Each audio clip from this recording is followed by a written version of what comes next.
like, oh my gosh, I've like taken this really traditional path, and I wanted to try something new. And I just felt at some point I had become owned by my things.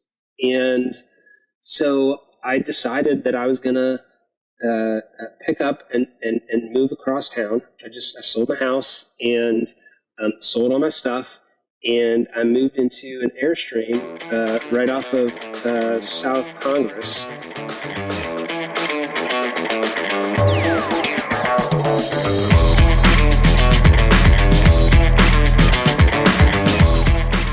Hi, I'm Rory Holland, CEO of Customer and the host of Mighty Finsights.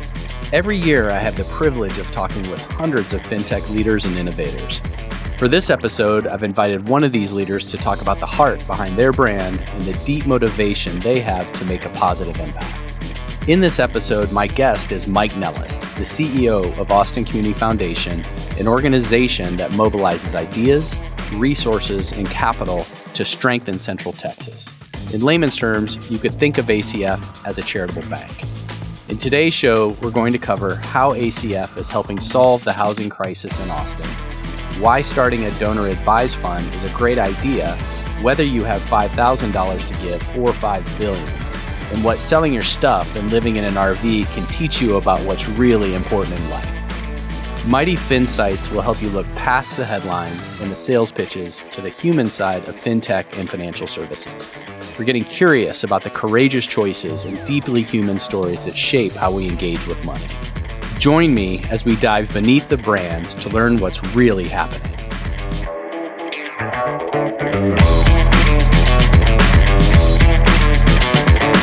We had the chance to meet earlier, and Mike, you shared a really interesting story that you were sitting in the room with a number of billionaires and about how they could make a difference in the world through philanthropy, through working with your organization.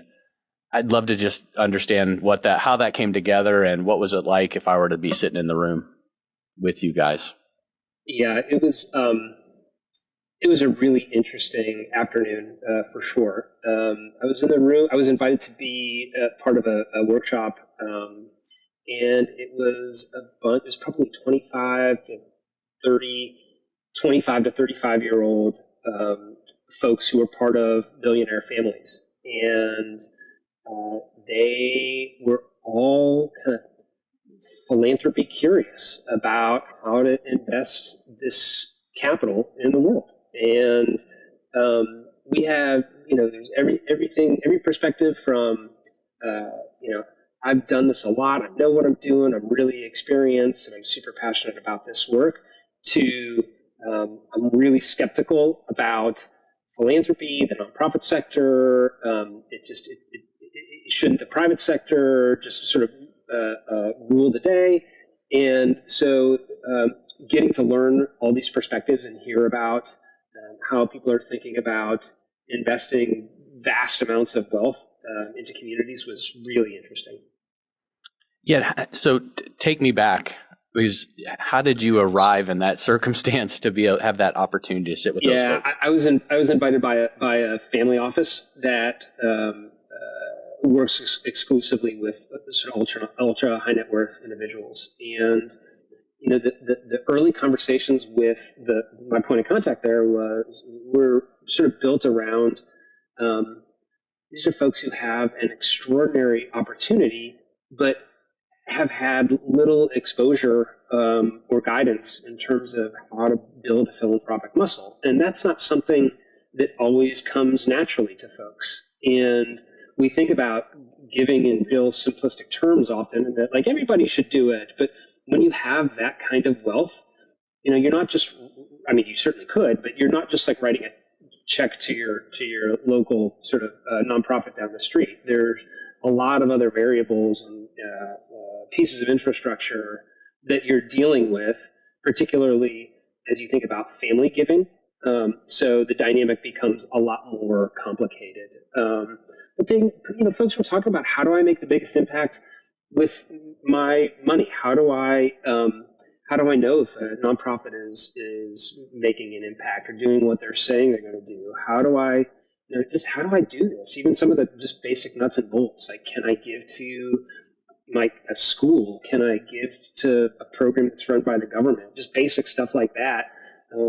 And so it was fun to not only hear, but also to ask some questions and help some of these folks think a little bit differently about the potential they have for change. And so I really encouraged these folks to kind of lean into the discomfort of their extraordinary wealth and think about the opportunity that they have, so they can use their capital for grant making for sure. They can use it for impact investing, but really they can also use their influence, right? Their family's influence to make significant change in the world in a positive way. And so I tried to sort of challenge folks to open up their minds beyond what we think about as traditional philanthropy, but more about how to use all the tools in the toolkit to make the kind of change they want to see in the world. Yeah, when you mentioned skeptical, I'm really curious, like we think about the younger generation, because you're talking about young people 35 and under, but they're skeptical about philanthropy. Like, why do you think that is? Well, in some ways, I think institutions have failed a lot of folks who are much younger than me. They've come out of college and were promised jobs. That was challenging. They were sort of promised the American dream, which has not always been available to them. And so when they think about sort of traditional philanthropy, there is skepticism. And where I sit in my job and in my role, it's hard for me to contemplate that and to sort of conceptualize that. Like it's all up and to the right for me, right? Investing in communities is a great thing. Investing in these nonprofits that are doing extraordinary work and sort of filling the gap between what the public sector can do and what the private sector can do. That's the unique role that philanthropy has to play. And so when I hear folks are sort of skeptical or don't think that philanthropy can move the needle in any meaningful way, I said, lean into that, get in the game and start participating, start giving it a shot and see the different ways in which you can use your dollars and your voice and your time to really make change. Yeah, I wanted to take a step back and, for those folks that might not know who you are, Mike, how did you get into philanthropy? And I also want to talk a little bit of how you and I both kind of traversed the United States, and we happen to be in Austin, Texas now together, but we both came through other states at similar times. So how did you get into philanthropy? Maybe walk us back a couple of decades when you first started. Yeah, I actually have never worked in the private sector. My entire career has been in the nonprofit space.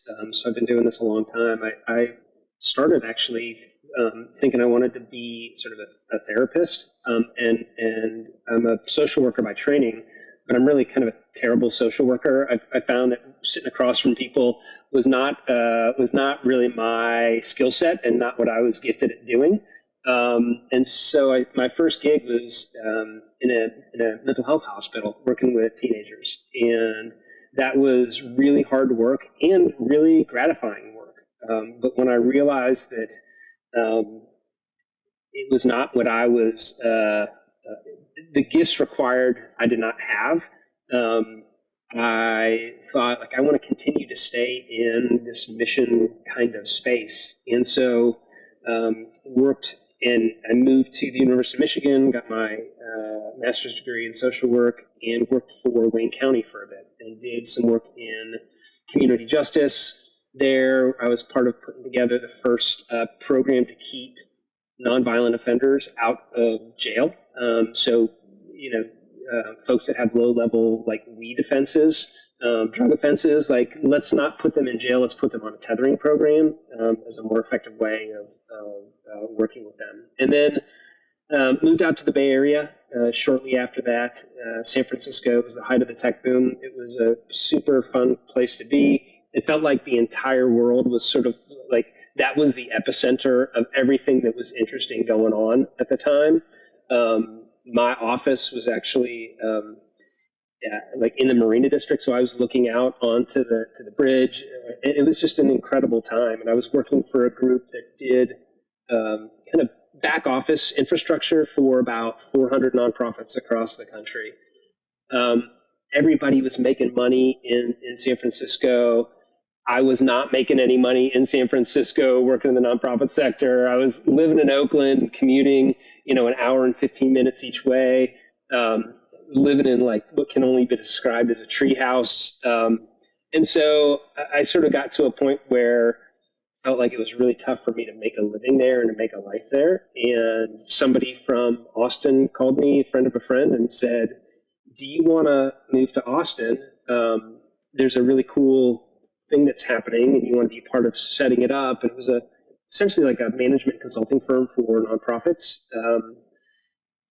And I did that. I moved across the country, got in my little Honda Civic and started driving across Texas and thought, oh my God, what have I done? I'd never been to Texas before. I'm from the Northeast. I thought I have made a huge, huge error. I started driving into Lubbock and I thought, oh, this is terrible. This is just terrible. Got to Austin, thought I would be here for a couple of years.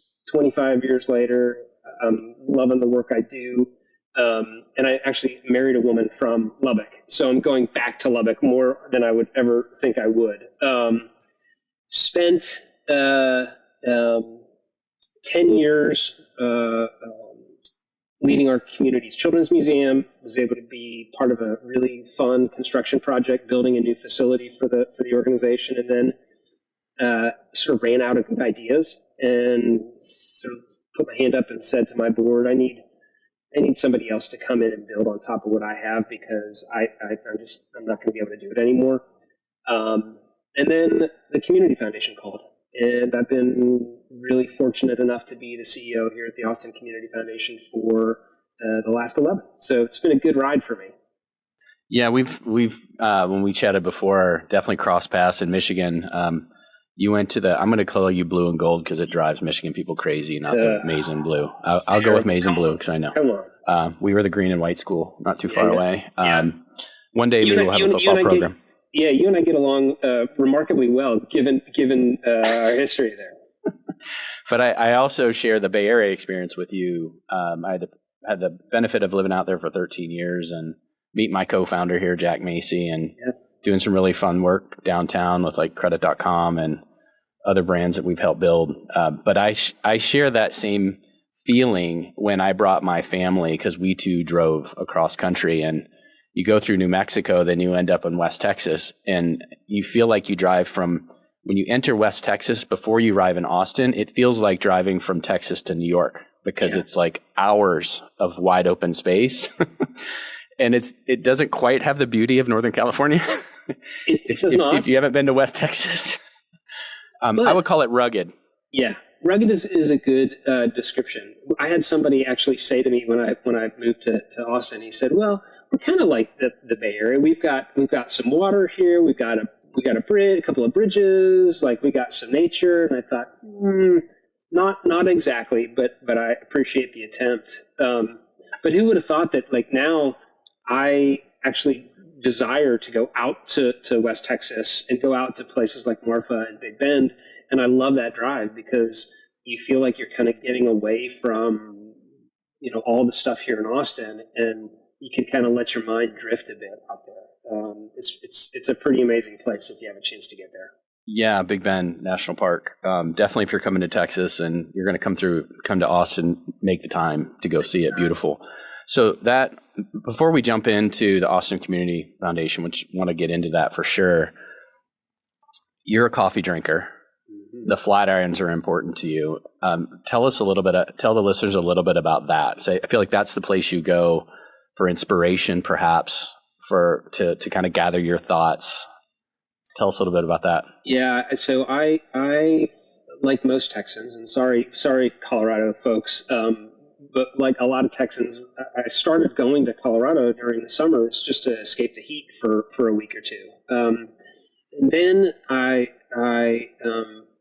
discovered that my way of thinking started to change while I was there, and it gave me an opportunity to kind of just reflect on what I'd done in the years past and what I want to do this next year. And so I ride bikes a lot. It's what keeps me sane and married. And I like to go to Boulder because it's just a really interesting, cool, kind of just fun place. You have great access to the outdoors. So I end up working there for a part of the summer, and I'll just go and ride my bike all day long, kind of waste myself, and go to this great little coffee shop called Alpine Modern, which is extraordinary because you can sit on it's a tiny little shop, but you sit on the sort of front porch, and there's always a spot there for some reason. And you just look up at the Flatirons, and you can just stare out there and think about whatever you need to, and all your problems kind of disappear. But it also gives you this opportunity to think about, what kind of life do I want to lead? For those of you who haven't had a chance to visit Boulder, Colorado and see the Rockies, it's beyond description. But what I really love is Mike's commitment to reflecting on his life and purpose. We get one shot at this life, and you don't have to run a nonprofit or give $1 billion to make a difference. All it takes is a willingness to ask yourself questions like, what causes am I passionate about? And what's a small step I can take toward making the world a better place? You can only imagine the doors that open when you start down this path.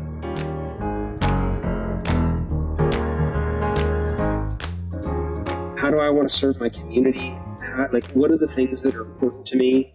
And so that's kind of why I do it every summer, as much as I possibly can, because it gives me a bit of a restart. And it gives me a way of kind of shifting the paradigm of my everyday life.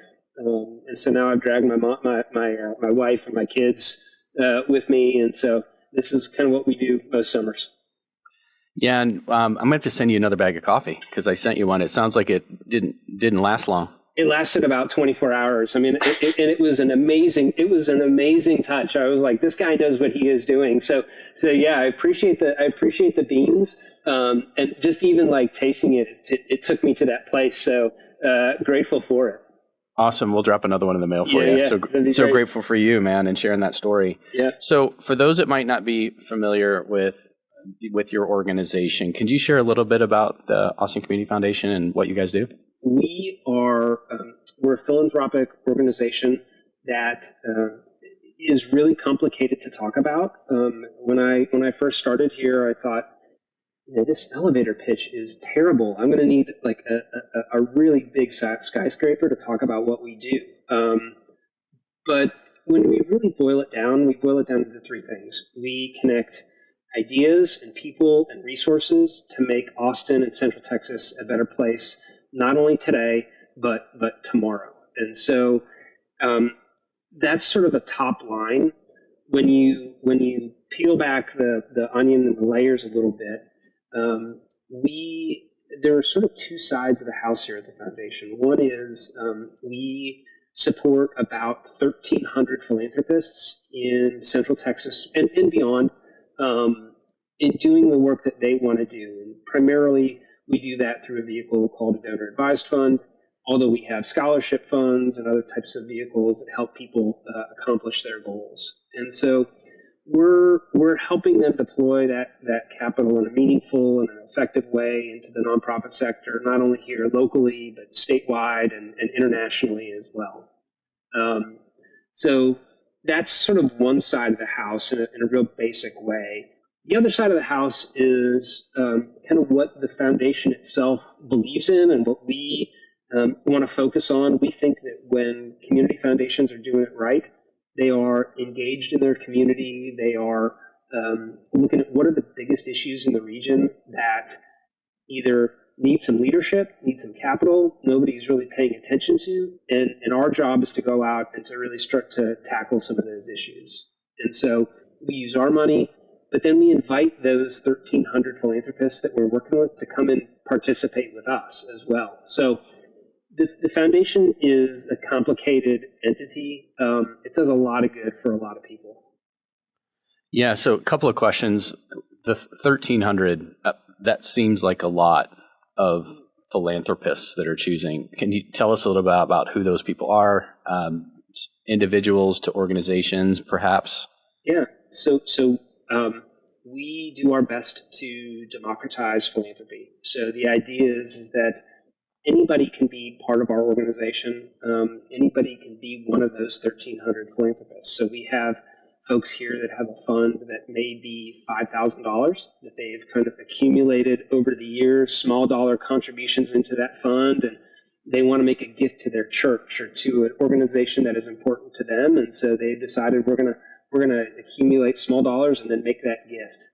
All the way up to folks who have chosen to work with us instead of opening up a private foundation. So $50-60 million funds here that we are working with, and those donors are saying, hey, we want you to partner with us to help deploy our capital in a really thoughtful and strategic way. We also work with a lot of corporations in Central Texas, so we help them sort of accomplish their corporate philanthropic strategy in the region. And so ACF is a little bit of a Rorschach, where you kind of see what you want to see, and we're a real flexible tool for people to get the work that they want to get done. Yeah, and would you describe Austin Community Foundation as a charitable bank? Is that accurate? Yeah, I mean, we're a charitable bank, but we're a lot more than a charitable bank, right? The charitable banking piece is something that is a really important part of our history. It'll be an important part of our future. When you're helping folks with that sort of charitable banking function, it's sort of high transactional volume. So in that way, we do look like a bank. But also, we are our community's endowment. And so when you think about the challenges today versus the challenges of tomorrow, they may not be the same. And so when people think about, in some ways, their legacy, they'll often say, I want to include the community foundation in my estate planning. I want to leave some capital to the community foundation because they're a trusted advisor. They know what's happening in the community. They're going to be here forever and addressing these needs. So they'll leave us either their entire estate or part of their estate in order to give for tomorrow's needs.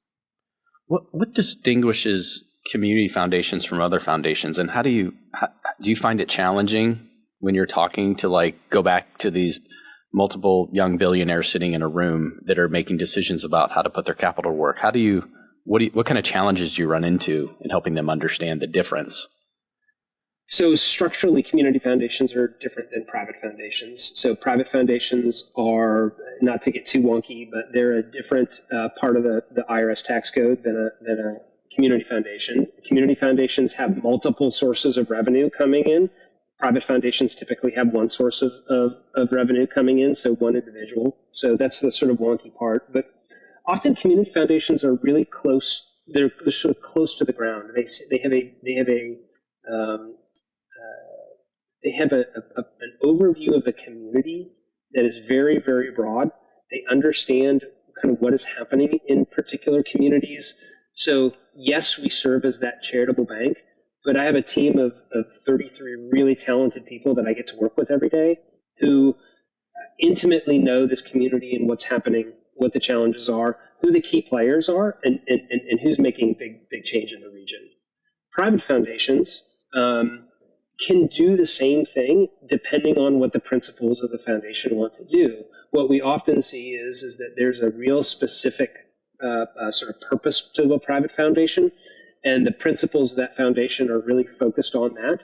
But the philanthropic work they do is often not their day job, right? Their day job is something completely different. And so they will often lean on us and say, we want to give. We know that you know the community in a much different way than we do. Help guide us, help us think through how to deploy our capital in the most effective and efficient way you can. So we often work in partnership with private foundations and family foundations. They will sometimes use us as a way of helping them make those grants into the community. And we also work with them as peers, where if we're putting together a particular fund or a particular funding initiative, and we know what their interests are, they'll partner with us. Why are DAFs important? For those that might not know what a DAF is, what's a DAF and why is that important in the work that you do? Yeah, I'm a huge believer in DAFs. Donor advised funds are vehicles that allow for an individual to make a contribution today into a tax deductible fund. They can use cash or highly appreciated stock. They can anything that essentially can be monetized can be donated into a DAF, and then that money can either be pushed out into the community immediately through a variety of different grants, or it can accumulate over time. It can be invested and accumulate over time, and then it can be moved out into the community. And so it gives donors lots and lots of flexibility. It gives them a way to give really efficiently because we're doing all the work. They get to do all the fun stuff. And community foundation, there are lots of providers of DAFs. We are obviously big believers in community foundations because, one, they were the inventors of DAFs, and two, they add more value than just the charitable banking part of it. They add lots of expertise, lots of knowledge, and lots of vehicles and tools to help those philanthropists give in the community. So we can do a lot of things that private foundations can't do or won't do. And we tend to move really quickly, very nimbly, and without a lot of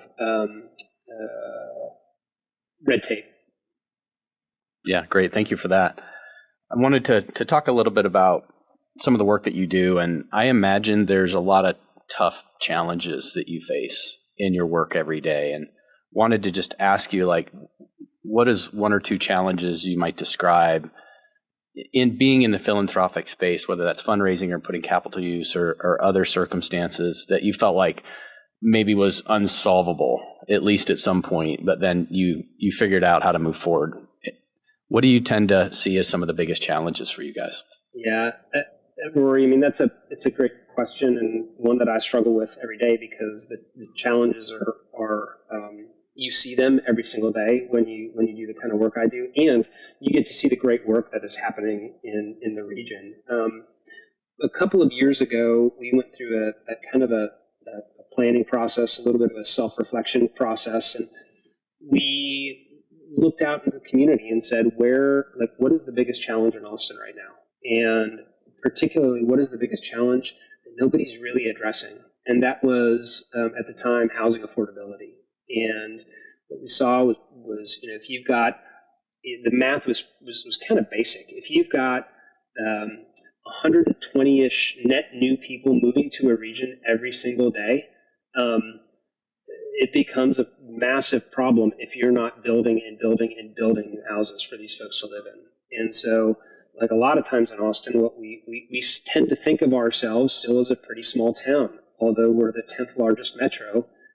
We just haven't gotten ahead of the curve in terms of housing production because it's just our population boom has happened so quickly. And so nobody was really, at least from an institutional philanthropy perspective, nobody was really investing in housing affordability. And so we were just naive enough to say, like, hey, let's get into the deep end and start to explore how philanthropy can address a housing affordability crisis in the region. When you see, I'll go back to a sort of a little bit of a Colorado analogy, which is like Austin is becoming Aspen, where you have this diamond, this gem of a city, but nobody can really live in the city. Everybody has to sort of, lots of folks have to, normal everyday folks have to live on the outskirts of town. And we felt like we had a role to play in addressing that particular issue. And so when we started talking to developers, we started talking to the city, we started talking to other philanthropists, we said, like, what do you need? And that, we think, is the job of philanthropy, is to ask those questions. Like, we don't know it all, but what we do know is that there are other folks out there who do have the answers. And so being really responsive to what those experts are telling us, they said, look, we need really cheap debt, we need it really fast, and we need it on flexible terms so developers can unlock other capital and start moving the production process in a faster, more efficient way. As an entrepreneur and strong believer in free market capitalism, I want to take a moment to applaud what Mike and the ACF chose to do here. Anyone who lives in Austin, or Aspen for that matter, will tell you that the market and local governments haven't been able to solve the housing crisis.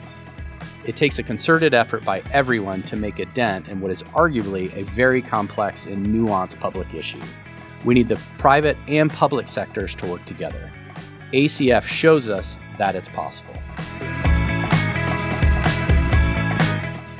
Most philanthropists in the region, and I think probably nationally, look at housing and they go, either one, it's somebody else's problem, right? And so the private sector should take care of it, or the city or the county should take care of it.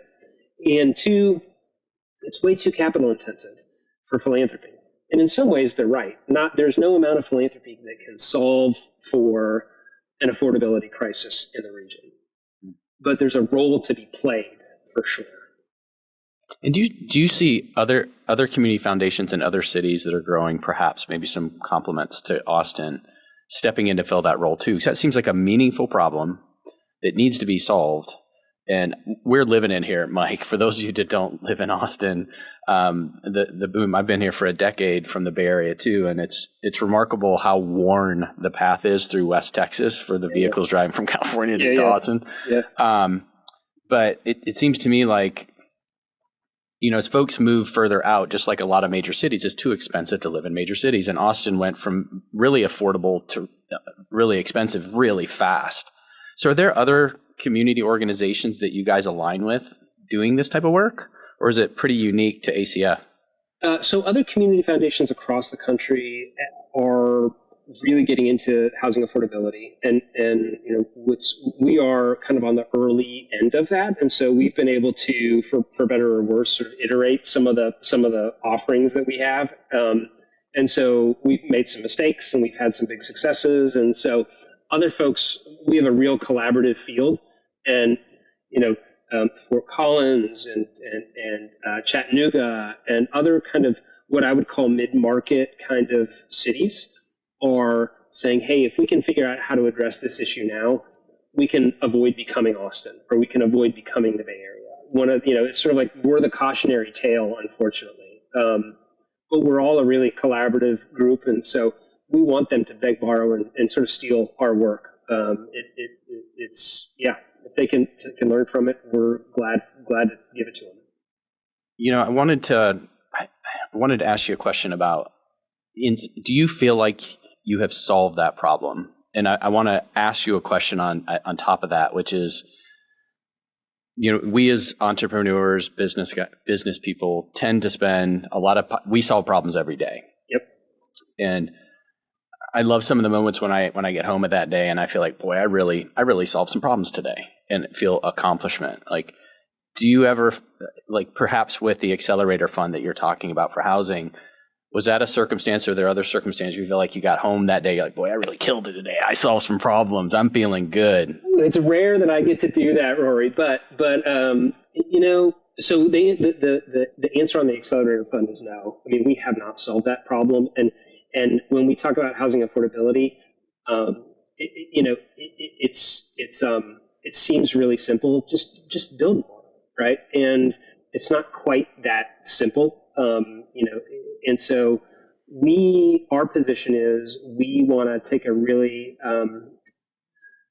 thoughtful approach of how we're deploying capital, because we know that our capital can't do it all. And so we have a real specific niche around land acquisition, around pre-development costs, and around interim construction. That's where we lend. We lend at 1% to 2%. And we feel like what we do is complement other types of capital that are out there moving forward. What we've done really, really well in Austin as a community is we have brought the sort of cost of, call it workforce housing, way down.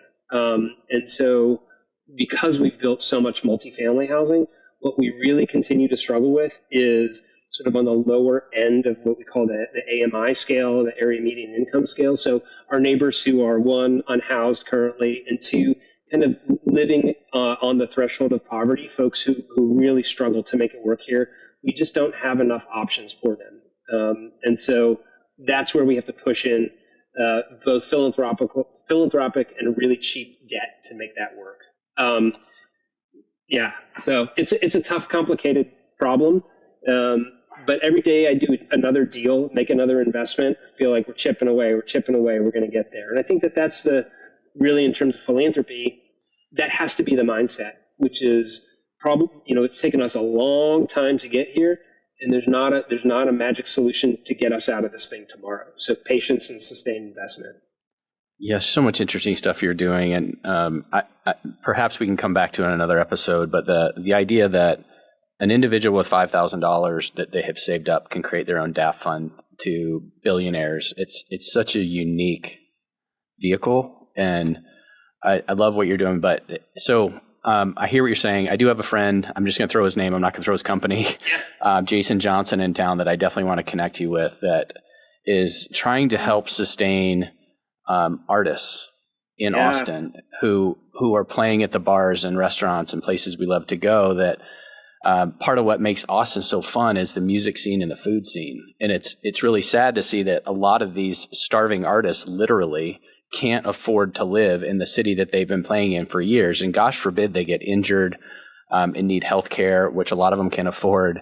His organization is supporting that. So I'd love to connect you with him. Would love that. It's incredible. I mean, that's part of the evolution of our community, which is, yes, that we have prospered and the economic engine here is super hot, but a lot of the reasons that people have moved here, right, for the culture, music, art, those folks aren't able to live here anymore. And so they're moving out to Bastrop and to Lockhart and other places that are more affordable. So what we're doing unintentionally is sort of culturally strip mining our community, which sort of everybody moves here and then they go, well, wait a minute, I thought this was an amazing place. And then it starts looking like every other place in the country. Yeah, it's remarkable how fast it's changed. The first time I came here was in 97, and a completely different place. In the town I live in now, I don't think you call it a town. Just a half hour from downtown Austin. There was nothing here. There was a gas station. It's not like that anymore, as you know. So I wanted to turn for a quick moment. I think with media these days and our attention spans, things pass so quickly. But with the floods here we had in Central Texas and Kerrville and the Guadalupe River, our hearts were heavy, and they still are. A lot of people still struggling. I wanted to ask if you can tell our listeners a bit about how ACF played a role in that and like where that stands now. And do you guys need any help? Yeah, just an incredible tragedy, our hearts are with all of those families and folks who have been impacted. This is the unique role of a community foundation, which is when tragedy hits a community, people want to give. I mean, you're sitting here asking, like, can we still help? Is there still need? And community foundations act as that pivotal point where they essentially say, we're on the ground here. We know what the needs are. We know the nonprofits. So they typically will open up a fund, and that fund then helps to support those needs, not only today, but tomorrow.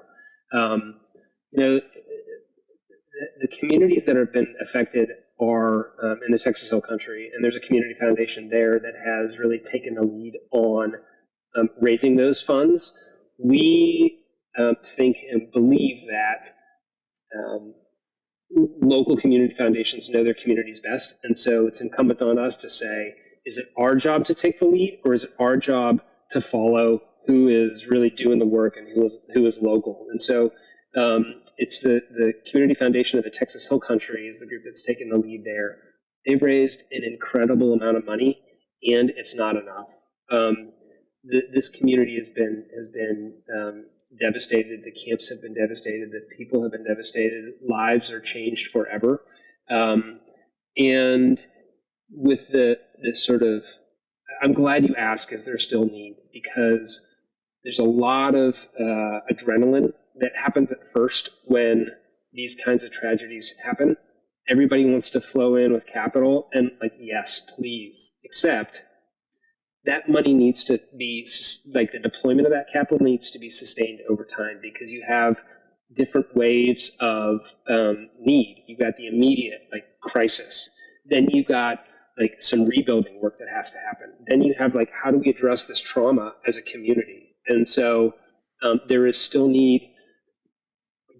We tell all of our folks, those 1,300 philanthropists, like keep this top of mind because this is a community in need for sure.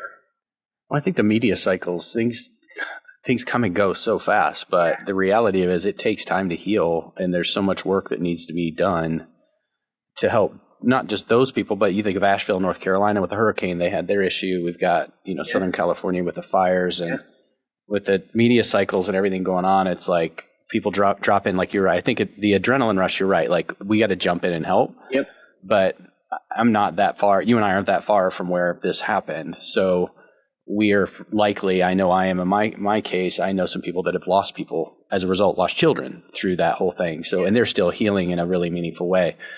So, but I would say, I would also say, Rory, that you're right. Like that healing takes a long, long time. And what we really try to help folks understand is that you want to see that money get out the door as quickly as it can, but the conditions on the ground change over time and needs change over time. And so you want to have resources available to families all along the way.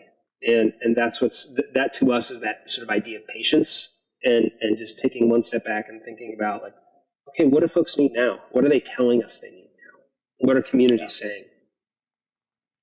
Yeah, I'm going to shift gears a little bit here as we go. I'm trying to grind the gears. This is a completely different question, but you had shared that you had sold everything to move into an Airstream. I found that so awesome because when we talked, I told you my son became a professional athlete, and I spent a number of years with him as a very young person up until his early, being an 18-year-old, living in an RV. So like an RV down by the river, I've literally done that for a number of years. Yeah. I was fascinated by your choice. And I don't know if that was pre-marriage or you were already married and had kids. No, it was, oh my God, my wife would kill me. It was. And I, in my life, I have always taken a really traditional path. I sort of started working and was very eager and ambitious and became the CEO of our local children's museum at 29.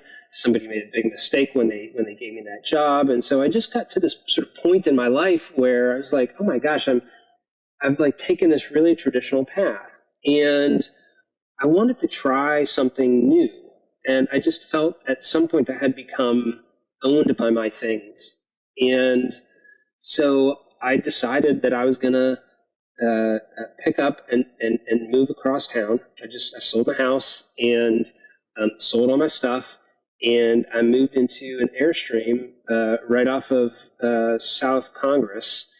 And to be honest, it was an amazing experience. There's a kind of clarity that comes from a choice like this. When you live and travel light, it's easier to see what really matters.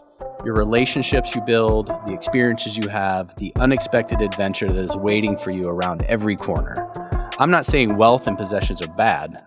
I'm just saying that when you make them the end goal, life starts to lose its meaning. Money can't buy happiness or purpose, but once you understand your purpose, money can do a lot of good. It was so great because I could just be super lean and nimble. I could like lock up the Airstream and go wherever I wanted to go at any point in time. And so it was a super fun experience and a great handful of years. And then I met my wife and we started dating, and she looked at me and was kind of like, you're okay, but like, I'm not staying in that thing. So like, get your stuff together and go and like get an apartment and get it together, man. And so knowing that my wife is I'm punching way above my weight class with my wife, I just sort of said, okay, I better try to figure out how to lock this down, and it worked. But I gotta say, like, if there are young people out there listening who are like, this guy's a lunatic, just like lean into it a little bit and give it a shot. You will not regret it. It was so fun. It was liberating, It was I bet. I mean, I'm feeling free just thinking about dissing all the stuff that we have. coming off my son's motocross, one, we had an RV. Yeah. I was really grateful to find a gentleman that needed it when the floods happened in Kerrville. Oh, and so I was able to put it to use. But, the stuff that we have, and my dad told me when I got married, he goes, look, here's what's going to happen. You're going to buy a house, which I already own. Then you're going to get married and you're going to get stuff. And then you're going to have kids and you're getting more stuff. And then you have so much stuff, you're going to have to need a bigger house to put your stuff in it. And he's like, his bottom line, don't get stuff. Yeah. Now, I'm a living proof that we have lots of stuff. And it felt so good in the years that I was able to move into the RV with my son, because it's small. Like, you don't need a lot of stuff. You don't have any place to put your stuff. And did you guys just travel around in the RV and have like the bikes on the back and go, or what? Like, how did y'all do that? More or less. We had one of those big giant, if you've seen the Amazon Sprinter vans. Yeah. We had one of those built out with all the graphics on it, of course, for his sponsors and his career. So the bikes fit in there, and then we pulled a 25-foot lightweight travel trailer. That was home for, a number of years. So literally reach out and touch someone. It was my son almost every night, because he had bunk beds in the back and a queen bed in the front, and it was one of those Murphy beds that folded down. Oh, so sweet. But it was super liberating to have, just to live out of it, because you go outside all the time because you don't want to be inside. Yeah. And I ran my agency from there for a number of years. Did you really? Yeah. That must have been tricky and amazing all at the same time. That was a lot of stuff. Yeah. Well, it was not my mom would tell you that it was not my finest moment, and maybe she wasn't quite as proud of me as she had been in the past, but, and I seem to have done okay. And I told my wife, I said, it's someday, we're going back to that. We're going back to the trailer. Like, when the kids are off and gone, we're going back. And, of course she rolls her eyes, but it's going to happen. It's got to happen. Do it, man. It's got to happen. Yeah. One more thing on this, and we can get back to a couple of questions I really wanted to ask you before we part. I convinced my wife that we would do spring break when we were living in Northern California in one of those RV Americas, or whatever they called, 1-800-RV, where you rent an RV. Yeah. This was my very first experience that we had young kids. We decided to pick it up in Sacramento, drive all the way up to the Redwoods, and go all the way to LA to go to Universal Studios. I loved it. My wife hated it. Coming through downtown San Francisco, because of course I had to go over the Bay Bridge or over the Golden Gate and through downtown, pots and pans flying everywhere and stuff sloshing around in the back. I wouldn't recommend it for people unless you really like that lifestyle. Yeah. But those I watch you and I look at the smile on your face, right? Those are the good days. Those are the days that are fun. That's when you're making memories going, that's the good stuff, man. That is the good stuff. Even when your wife says that was the worst, but at least the kids thought it was awesome. Yeah, all of a sudden you're the really cool dad. That's right. That's great. All right, coming back to ACF and some of the work you're doing. Yeah. Thank you so much for going down that path with me. Yeah. So cool. I'm gonna borrow your Airstream someday. Assuming you still have it. Come on. No, I actually got rid of it because I just I was just like, okay, I got to start anew. I got to do something else. And oddly, I moved from that into a really nice condo right on Riverside and Lamar there. So extremes. Okay. Extremes. We can revisit that maybe one day. Yeah. So kind of zooming back out, we talked about people tending to be skeptical about philanthropy, and the younger generation, I think particularly, has been disenchanted with finance. And we'll talk about our financial system. We'll talk about a government too, and economic. There's all kinds of things that people are finding challenging to trust anymore. Yeah. Where do you see philanthropy going in the next 5-10 years? So there's a couple of kind of big meta trends that are really interesting to me. One is there is a huge transfer of wealth that has sort of been initiated and is starting to happen. And so as boomers retire and pass, they are transferring enormous amounts of wealth to a next generation.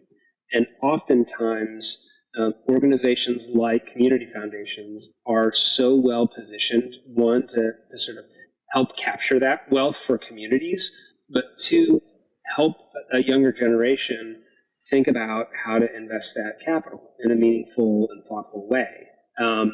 So what you're seeing is that younger folks are coming into huge sums of money, and they're going, I don't know what to do. I don't know what to do with this.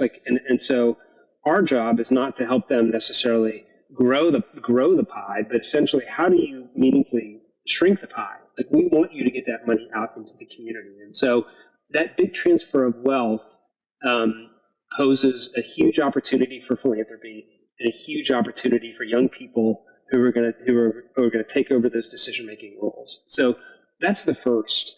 The other big shift, a couple of other big shifts that I'm seeing is one in the 90s, 80s, 90s, even sort of early 2000s, philanthropists were particularly prescriptive about how their dollars should be used. And probably you'll remember hearing about, like, only an X percentage should be used for overhead, and that, if any organization has a percentage over that particular, percentage point, they're wasteful, right? And I think what we're hearing is that that is shifting to more of what we call a trust-based philanthropic perspective, which is, if you see a high impact organization that is really moving the needle, invest in them significantly. Don't worry about the minutia, worry about the impacts, right? And so I have yet in 20, 30 years of doing this work, I have yet to see a nonprofit that is spending 50% of their dollars on overhead. Sure, that's maybe there's an outlier here or there, but the lion's share of folks are really, really strategic, working really hard, and they should be trusted to do that work. So if we want really high-performing organizations, they need high-performing people, and we need to incentivize them to create extraordinary results for our community. So we're seeing some of those kinds of trends in terms of giving and how folks are investing their capital. And the last I would say, before you jump in, the last I would say is that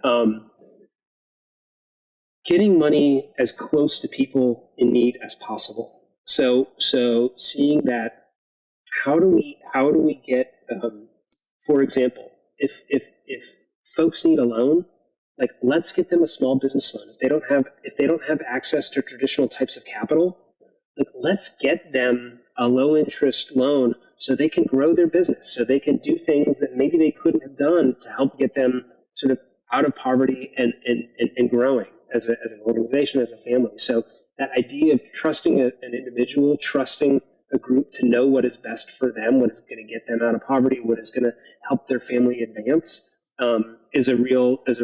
I see that as a real movement, and we should be supporting them. Yeah, and how do you find those people? Like, when you say getting it in the hands of the people that need it, more or less, and talking about skepticism about philanthropy, there's a lot we could unpack in that, but yeah.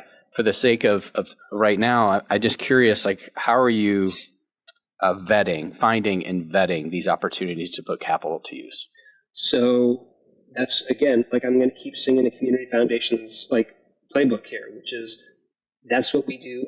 We wake up thinking about this. And so if you have a question about who's doing this kind of work in our community, like, this is what a community foundation does. So we find those organizations, we know about those organizations because we're deeply embedded, and we say, okay, there's an organization that has a model of providing capital to individuals based on what they need. If they need tuition to go to night school, to go to nursing school, and that's what's going to get their family out of poverty, amazing. Let's give it to them. If they need $500 for a new set of tires because they've got one flat tire and they can't go to work because of it, let's give that to them. Let's get those charitable dollars as close as possible. So we know who those partners are in the community, and if we don't, we know who does. And so it's that network effect of just being a local partner that really is a benefit.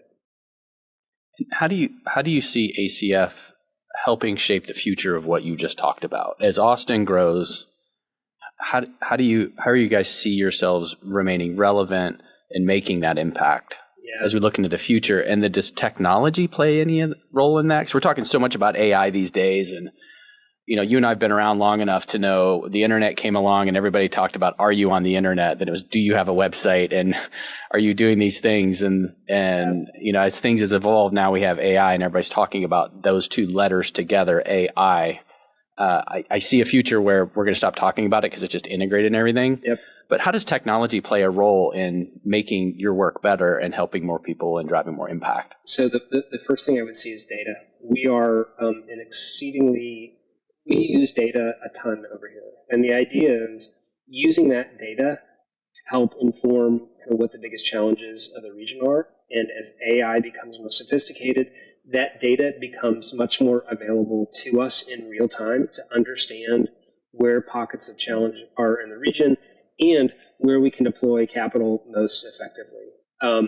When we think about ACF shaping the kind of future of Austin, nobody knows what Austin's going to look like in 30 years from now, but the Community Foundation is still going to be here 30 years from now. And so as a institution that is sort of here for good, here forever, we use that data to say, like, what is the glide path for us to deploying this money, to making grants, to investing in organizations that are going to have the biggest change to move the needle, and then having that community endowment sort of concept that we talked at the top of the show. Having flexible capital where it's not just the charitable checking account, but having an endowment ourselves that we can meet the needs of not only today, but future needs in the region. Other foundations are going to do what they're going to do. Other governments are going to do what they're going to do. The city's going to have policies that change, but we're here to essentially meet the needs of the region in perpetuity. And so when it comes to shaping what tomorrow looks like, our job is to help folks today get out of poverty, build wealth, build assets for their family, to have a better and brighter future. Wonderful. I feel like we've covered a lot of ground today, Mike. I really appreciate it. Yeah, this is for great. Folks who might want to learn more about ACF or Community Foundation or DAF funds, all the kind of interesting things that we talked about, what's the best way for people to connect with you and ACF? I love getting to talk to people. Give me a call. Visit our website, austincf.org. Go to our socials. Just check us out. And we're pretty accessible folks over here. So just give us a call and we'd love to visit. Talk about how we can help you achieve your goals. Awesome. I love that. And we got to take an Airstream trip at some point. We'll take our wives with us because they'll love it so much. Let's do it, man. It would be amazing. It would be amazing. We'll drive out to Lubbock and then on our way out to West Texas. You and I will have fun at least. It'll be great. Rory, I really appreciate it. All right, thanks, brother. Thanks, pal. Yeah. Awesome. There are more than 900 community foundations in the United States, but I would bet that very few people have ever heard of a community foundation or can describe what they do, at least before listening to Mike Nellis. I see a lot of parallels here with community financial institutions, organizations that go beyond the spreadsheet and make life better for everyone. I think we need more people like Mike, his staff, and his 1,300 donors working at the community level to solve real-world problems. It's not flashy or arrogant. It's about serving needs and getting out of the way. Whether you've inherited a billion-dollar estate or just want to make sure your donation has the maximum impact, community foundations are a great place to start. I'm reminded of the old story of the widow's mite, where her tiny gift outweighs the gifts of everyone else in her community, simply because of her heart posture. If you take one thing away from this episode, let it be this. Purpose matters more than possessions, and generosity is about attitude, not dollars.